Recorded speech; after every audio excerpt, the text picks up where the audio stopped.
Hello good people, makadi zvenyu tisalibonani tinokukwazisai kuVinos the Kangaroo Bus. Musi wa8 sezvamambonzwa tiri kuenda kwaTerry uko kwatichange tichidya udobidobi wese chikafu chese chinonaka chinenge chiri kwaTerry. Saka musi wa8 hama dzadiwa wangu musasare.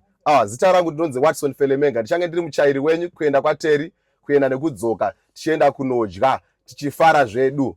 Regai ndikuzivisei kuti musi wa8 kune kwakamira sei. Tichange tina Uncle Saint munomu mubhazi imo munomu. Saka imi mese makateerera, mese muri kundiona panapa munenge muri mubhazi rino rimuna Uncle Saint pamwe chete nemi tinenge tichienda kwaTerry musi wa8. Musarega kuuya, tinenge tichinodya chikafu chinotapira chaizvo tiri pamhondoro apo. Bhazi redu rasara vanhu vashoma shoma chete nekuti i28 seater. Zvamuri kuona rakachena, tine ma-AC ese ari kushanda, hakuna kunzi tiri kupiswa kana tiri kutonhorwa tiri mubhazi redu. Ibhazi rakachena kwazvo kunge tichifamba naro. Makasununguka kunge tiri pamwe chete.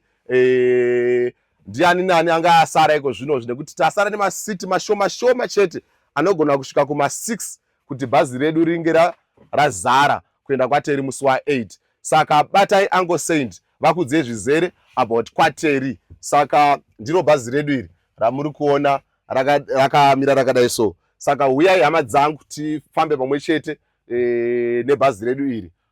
Richangoburwa kuti tipinde parod, ramirira imimi chete kuenda kwaTerry. Tatende. Hello good people. Here speaking to you is Takuzwa from Vinos Traveling and Tours Kangaroo. On the 8th of August, we are going to KwaTerry for a tour. Thank you. Yes, so ndakambokudzai ndikati tichange tichienda kwaTerry, saka mudziyo watichafamba nawo ndeuno. Uyu mudziyo iri bhazi harina kana chekutaura.